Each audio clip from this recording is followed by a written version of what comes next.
पानी एक बार बहुत ज़्यादा प्यास लगी हुई थी, पानी पीने चले गए। एक हमारे यहाँ स्कूल के पास ब्राह्मणों के घर है, तो जब वहाँ हम गए पीने के पानी के लिए, सभी लड़कियों ने पानी पिया। जैसे ही मैं नलके की तरफ लगी और ब्राह्मणी एकदम घर से बाहर आई, उसने तुरंत मुझे आते ही डांटा कि हैं चूड़े चमारों के, तुम क्या कर रहे हो, ये भागो यहाँ से, नल का खारा पानी देना शुरू कर देगा।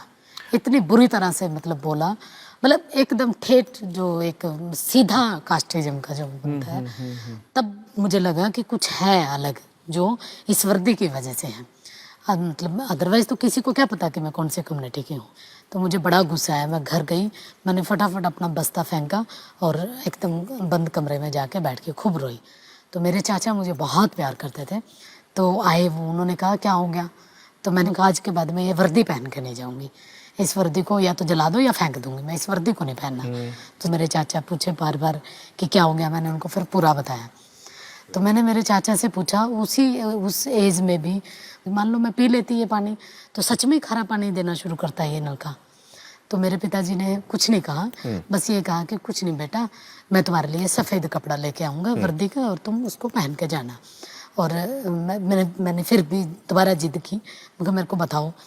तो मेरे पिताजी ने फिर कहा कि बेटा मेरे को भी नहीं पता, बस ये डोल बनाई हुई है। डोल मतलब पार्टीशन एक तरह से, ऊंची कास्ट का और नीची कास्ट का। पता नहीं किसने बनाई, मैंने पूछा किसने बनाई, बस उन्होंने उस वक्त छोटी सी एज में ही मुझे ये कहा कि तुम भी पता करना कि किसने बनाई है। अच्छा, ऐसा कहा उन्होंने कहा। और उस दिन की वर्डिंग और उस मतलब जो बात हुई थी हमारे बीच में, मुझे आज भी याद है। जो सबसे ज़्यादा आगे बढ़ने के लिए मेरा प्रेरणा का शब्द बना, सिर्फ इन्हीं चीज़ों को तलाशने करने के लिए कि क्या वाकई ये व्यवस्था आदमियों ने बनाई या परमात्मा नाम की कोई चीज़ रही होगी उसने बनाई है। किसी ने तो बनाई होगी। अगर भगवान ने बनाई है तो भगवान ने हमें क्यों ऐसा बनाया। मुझे आज भी याद है, मैं क्लास में जब भी मतलब जाती थी, मेरी वर्दी पे चिकनी उसके छींटे लगे होते थे और मक्खियाँ भिड़ बना रही होती थी। और उसके पीछे का कारण क्या था, खाने के लिए सब्जी तो होती नहीं थी, तो लस्सी मांग के लेके आया करते थे पड़ोस में से। तो लस्सी लेने के लिए जाते, तो मैं वर्दी डाले हुए होती थी जैसे स्कूल की, वो डालते, वो कहती यहाँ रख दे, तो नीचे रखवाती डोलू को, और वो ऊपर से ऐसे लस्सी फेंकती, और वो फेंकती, वो डोलू में कम, कपड़ों पे ज़्यादा लगती, उससे भिनभिनाहट होती।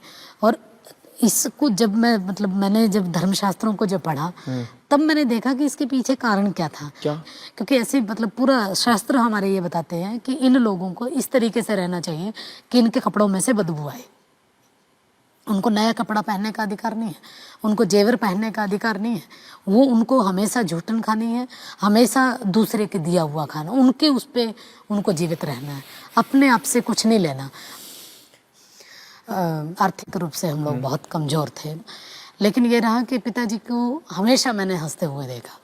उनके पास खाने के लिए अगर कुछ नहीं होता था या हमें खिलाने के लिए कुछ नहीं होता था, तभी उनके चेहरे पे कभी सिकन तक नहीं आई, हमेशा हंसते रहा करते थे। और ये कहते कोई बात नहीं, अभी आ जाएगा, थोड़ी सी देर में, शाम तक ले आऊँगा। और मतलब मुझे आज भी वो दिन याद है कि हम स्कूल से जब लौटते थे, घर में कुछ नहीं होता था, सब्जी या कुछ ऐसी कोई इवन चटनी तक नहीं होती थी खाने के लिए। और आपको मैं बताऊं कि हम खाना कैसे खाते थे स्कूल से आने के बाद। पानी में चीनी डालते, मीठा पानी बना के घोलते, उसको अच्छे से मीठा पानी बना के, तो हम लोग उस मीठे पानी से रोटी को गटका करते थे। मुझे आज भी याद है कि मैं मेरी ताई के साथ दूसरे के घरों में मतलब मैला उठाने के लिए जाया करती थी। स्कूल में जब मैं पढ़ती थी, एक बार मैं मेरी ताई जी के साथ गई। मुझे नहीं पता था कि जिस घर में मैं काम करने के लिए जा रही हूँ, उसी घर की लड़की, ब्रजेश नाम है बल्कि उसका, तो मुझे नहीं पता था ये ब्रजेश का घर है। तो क्योंकि घर में तो आना जाना तो बहुत बाद की बात है ना, मतलब एक पूरा हमारे तो घर ही गाँव से बाहर है बिल्कुल जी एकदम। जी जी जी। मेरी ताई के साथ मैं मतलब चली गई, और सिर्फ इस लालच में कि मेरी ताई को काम करने के बाद जो रोटी मिलेगी, रोटी के साथ सब्जी भी मिलेगी। जैसे ही मैं वहाँ पहुँची, मैंने देखा कि ये तो मतलब ब्रजेश है, उसने भी मुझे देख लिया और मैंने भी देख लिया। खैर जो कूड़ा और जो गंद जो मल होता है, जो वो मेरी ताई के साथ मैं उठवाती रही, वो डाल डाल के आती रही, लेकिन देख चुकी थी वो मुझे। खाने के लिए तो मिला ज़रूर, लेकिन अंदर से ये रहा कि कल पता नहीं क्या होगा, मतलब जैसे कुछ छीन लिया जाए बच्चे से। खैर मैं अगले दिन स्कूल पहुँची, मेरे से पहले ही सारी चीज़ें स्कूल पहुँच चुकी थी। जैसे ही पहुंची और मतलब लड़कियों ने घेरना मुझे शुरू कर दिया, जिनको नहीं पता था उनको भी उसने खूब ज़ोर ज़ोर से के बताया। क्लास में आके फिर उसने बताया कि अच्छा तू अपने ताई के साथ टोकरी क्यों नहीं उठा रही थी, तू तो सिर्फ डाल डाल रही थी हमारे घर में टट्टी को। तो मेरे को गुस्सा आया, मैंने उसको एकदम तख्ती मारी यहाँ पे, और फिर उसने मुझे मारी यहाँ पे, मुझे आज भी निशान है मेरे यहाँ पे उसके तख्ती का। लेकिन ये कोई बड़ी बात भी नहीं थी मेरे लिए, ऐसी लगती रहती थी। और क्योंकि उसका जो जख्म था वो तो अंदर था, तो बाहर तो बहुत कम था।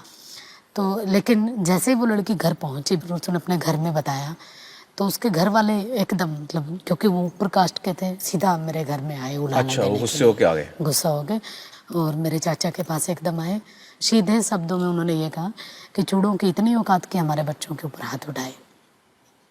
मेरे चाचा ने माफ़ी वगैरह मांगी, फिर उसके बाद वो चले गए अपने अपने घर। फिर मेरे को डर तो अंदर से लग ही रहा था कि अब पता नहीं चाचा क्या कहेगा, स्कूल ही ना बंद करवा दें। तो उन्होंने बस मुझे ये कहा कि ठीक किया, डरने की ज़रूरत नहीं, मैं तुम्हारे साथ में। और सच में वो मेरे साथ ही रहे, हमेशा हमेशा साथ रहे। क्या बात है। जब मैं छोटी सी क्लास में थी, 7th क्लास में ऑप्शन बनता है, तो सभी लड़कियों ने संस्कृत चुना, कईयों ने जो मेरे पास आसपास थे। मैंने भी सोचा संस्कृत ही ले लेते हैं। जैसे मैं पहुंची, मेरे जो स्कूल टीचर थे उन्होंने कहा नहीं, तुम क्या करोगे इसको पढ़ के, और वैसे भी तुम लोगों को तो पढ़ना तो है नहीं कुछ, हमारे ही घरों में जाके झाड़ू पोछा लगाना है, कूड़ा उठाना है, गंदगी साफ करनी है, कि हो गया बहुत हो गया, ऐसे कहा उन्होंने। मैं असल में मुझे ना जो चीज़ मेरे को मना कर दी जाती है उसमें मुझे ये रहता होता है कि मेरे को यही करनी है, चाहे मुझे ना भी आती हो तब भी। मैंने कहा नहीं, अब तो मुझे यही पढ़नी है। आपके मास्टर जी किस समाज के थे? मेरे मास्टर जी पंडित जी थे। बहुत सारी चीज़ें ऐसी चलती रही, ये स्कूल का है पूरा। फिर कॉलेज में मुझे आज भी याद है, मेरे ताऊ जी ने जब कहा कि बाहर लड़की को भेजेगा मेरे दादे का नाम लेके कि इज्जत चली जाएगी, तब मेरे पिताजी ने जो कुछ कहा था, मैं वहीं थी। मेरे ताऊ जी को सीधा ये कहा था, इतना प्यार करते थे जिनको वो, कि मुझे जो मर्जी कहे लेकिन मेरे चांद के बारे में नहीं। ऐसा न कहो। जो भी फैसला करेगा मैं और मेरा चांद करेगा, इसमें बोलने का किसी को भी कोई अधिकार नहीं, चाहे वो कोई भी चाहे। ऐसे करते करते फिर कॉलेज पहुंचे। कॉलेज में पहुंच के 60 किलोमीटर दूर कॉलेज था, बस में हम लोग आया जाया करते थे। बड़ा मुश्किल था एक तरह से, लेकिन ये था कि मैं, मेरे पिताजी, मेरी माँ, हम दोनों तीनों सारे दिहाड़ी मजदूरी किया करते थे। दिहाड़ी मजदूरी का मजदूरी मतलब क्या होता है? जो जैसे सड़कों पे काम करते हैं, अच्छा, डेली वेजेस जिसको बोलते हैं, ये करना, लेबर एक तरह से। मैं जैसे बजरी बिछाने का काम करते थे, टोकरी लेके जाने का। एक सबसे बड़ी बात ये थी कि जिस कॉलेज में मैं पढ़ती थी उसी कॉलेज पे बाई चांस एक बार सड़क का काम बनना शुरू हुआ, और दिहाड़ी हम लोग लगे हुए थे, लेबर में थे। जैसे ही लड़कियां निकली उन्होंने तुरंत ये कहा, अरे अरे देखो देखो कौशल काम कर रही है, कौशल दिहाड़ी कर रही है। और जानबूझ के आके उन्होंने कहा, अरे तुम कॉलेज नहीं आई आज, 3-4 दिनों से कॉलेज ही नहीं आ रही, इसलिए नहीं आ रही थी कि तुम्हें दिहाड़ी करनी पड़ रही है। लेकिन मेरे पिताजी ने मुझे हमेशा अपने काम के ऊपर फक्र करना सिखाया। वाह। कि अगर काम सही है तो उस पर फक्र करो। वाह। वो चाहे दिहाड़ी करने का काम हो या कलम चलाने का हो। वो पढ़ते हुए भी मुझे, मेरे ऊपर गर्व करते थे, और दिहाड़ी करते हुए भी। यहाँ पर मैं आपको उनका नाम पूछना चाहूंगा, आपके पिताजी का नाम बताइए हमें। मेरे पिताजी का नाम जयपाल था। जयपाल जी, वाह क्या बात है। फिर ऐसे ही काम करते करते मैं पढ़ी, मतलब ग्रेजुएशन कंप्लीट हो गई। फिर मुझे कुरुक्षेत्र यूनिवर्सिटी से पोस्ट ग्रेजुएशन करनी थी। एमए के लिए पहुंचने के टाइम में ये मुझे पता था कि बहुत महंगा होगा, तो मैंने सोचा कि कुछ दिन नानी के यहाँ रह लेती हूँ। नानी के साथ कुछ दिन रही। मेरी नानी भी मैला उठाने का काम करती थी, तो मैं भी मेरी नानी के साथ काम पे जाया करती थी एमए के दौरान। उसी से रोटी मिलती थी, वो रोटी हम खाते पढ़ते, ऐसा चल रहा था। फिर मैंने अपनी पोस्ट डॉक्टरेट जो की है वो जेएनयू से की है, जवाहरलाल नेहरू विश्वविद्यालय। जेएनयू का एक बहुत दिमाग में एक बना हुआ था कि बहुत बड़ी यूनिवर्सिटी है, बहुत मतलब वहाँ का डेमोक्रेटिक माहौल है, सारी चीज़ें हैं। लेकिन वहाँ जब मैं पहुँची हॉस्टल में, वहाँ भी ऐसे ही है। मेरी रूममेट जो मतलब ब्राह्मण थी, उसने कोई भी कसर ऐसी नहीं छोड़ी कि जिससे मैं यूनिवर्सिटी ना छोड़ पाऊँ। इतना टॉर्चर करती थी, बिल्कुल मतलब हर तरह के तरीके वो अपनाती थी, एक से एक। और हद तो तब हुई जब उसने मुझे हॉस्टल से बाहर निकालने की कोशिश की। वो ये चाहती थी कि मैं उसका रूम छोड़ दूँ। लेकिन खैर लास्ट में उसने मुझे जाते जाते ये कहा कि एक भंगी के साथ रहने से अच्छा है कि मैं इसको, मतलब अब मैं ही रूम खाली कर दूँ।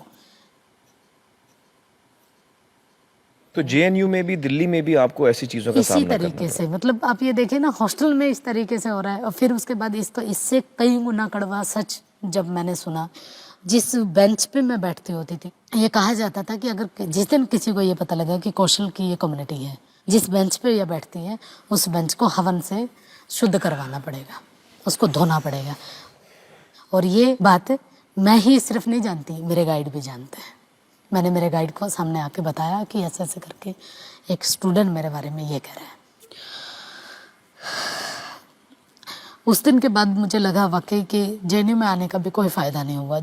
उस दिन मैं वाकई जेएनयू छोड़ने का विचार किया, लेकिन बस पिताजी ने मुझे जाते जाते भी एक ही बात कही थी कि तुम्हें कोई कुछ भी कहता रहे, बस अपनी लाइन से नहीं हटना। अगर तुम अपनी लाइन से हटी तो कुछ नहीं कर पाओगे। कौशल जी, मैं यहाँ कहना चाहूँगा, काश हिंदुस्तान में सारी बच्चियों को आप जैसे आपको पिता मिला है, उस जैसा पिता मिले। ये तो मुझे, मतलब मैं ये कहूँगी कि हर बेटा बेटी को ऐसे माँ बाप मिलने चाहिए। और आज मैं ये भी कहूँगी, आज यहाँ पहुँच के, हर माँ बाप को बेटी भी ऐसे ही मिलनी चाहिए। इसलिए क्योंकि आज मैं जो कुछ हूँ, अगर मेरे पिताजी मुझे वो ललक पैदा नहीं करते मेरे अंदर, तो मैं यहाँ तक नहीं पहुँचती।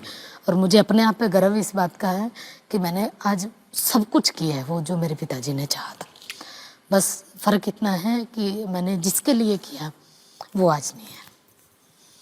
अभी भी मतलब जब मेरा दिल्ली यूनिवर्सिटी में अपॉइंटमेंट हुआ, तो जहाँ ज़िंदगी का सबसे खुशी वाला मेरे लिए दिन था, एक अपने अपने आप को साबित करने वाला दिन था, लेकिन मेरी अपनी बदकिस्मती कहें या फिर मेरा उनका साथ यहीं तक था, वो नहीं थे मेरे पास। बस आज जो है कमी वो यही कि आज काश अगर पिताजी होते तो एक बार ज़रूर ये कहते कि उन्होंने जो कुछ किया था मेरे लिए, मैंने उसको ज़ाया नहीं गया, बल्कि मैं आपसे बताऊंगा कि जहाँ भी हैं वो इस वक्त आपको देख रहे हैं, इस बात का पूरा एहसास उनको ज़रूर यकीनन है। लेकिन मैं सिर्फ इसमें ये कहूँगी कि कास्ट का फैक्टर, ये जो अछूतपन का जो है, इतना भयानक है कि आप इसको कहीं तक भी ले जाइए, सामने ही मिलता है। इवन यहाँ दिल्ली यूनिवर्सिटी में रहते हुए भी आज भी वही स्थितियाँ हैं, आज भी ऐसे ही व्यवहार होता है जो उस 5वीं 4थी क्लास के बच्चे के साथ हुआ करता था, लेकिन उसका तरीका बदल चुका है। छोटी सी चीज़ मैं ये बताना भी चाहूँगी, अभी मैं तो यूनिवर्सिटी में प्रोफेसर लग चुकी हूँ दिल्ली में। मैंने वहाँ रेंट पे रूम लिया, उनको मैंने बता भी दिया था सीधा सीधा कि मैं दलित कम्युनिटी से हूँ। उसने तब कुछ नहीं कहा। मैं हर रोज़ थोड़ा सा लेट आती थी, क्लासेज होती थी। एक दिन बाई चांस मैं थोड़ा सा पहले आ गई, मैंने देखा मेरी माँ झाड़ू लगा रही है आंगन में, जो हमारा नहीं था, वो तो मकान मालिक का था जिसका घर मतलब हमने रेंट पे लिया हुआ था। तो मैंने कहा ये किसने कहा तुम्हें करने के लिए? उसने कहा कि वो बोल रही थी ऊपर वाली। मेरे को इतना गुस्सा आया, मकान मालिक। मैं फिर फटाफट गई, मेरे को गुस्सा आया बहुत। मैंने कहा आंटी ये क्या करवा रही हैं आप? उसने कहा कि ठीक है, काम तो करना ही पड़ेगा, चाहो तो कमरा खाली कर दो। काम तो मैंने करना कहा ठीक पड़ेगा है। मतलब? तो फिर मैंने अगले दिन ही रूम खाली कर दिया। फिर मोहम्मदपुर में आई, वहाँ भी ऐसे ही हुआ। फिर किशनगढ़ में आई, वहाँ भी ऐसे ही हुआ। मतलब किशनगढ़ वाले में तो बल्कि ऐसे हुआ कि हमने सफेदी करवाई उन्होंने दोबारा उस घर में जिसमें हमने छोड़ा। मतलब एक भी चीज़ ऐसी नहीं छोड़ते जिससे जरा सा भी मतलब हम अपने आप को ये माने कि हम इंसान हैं।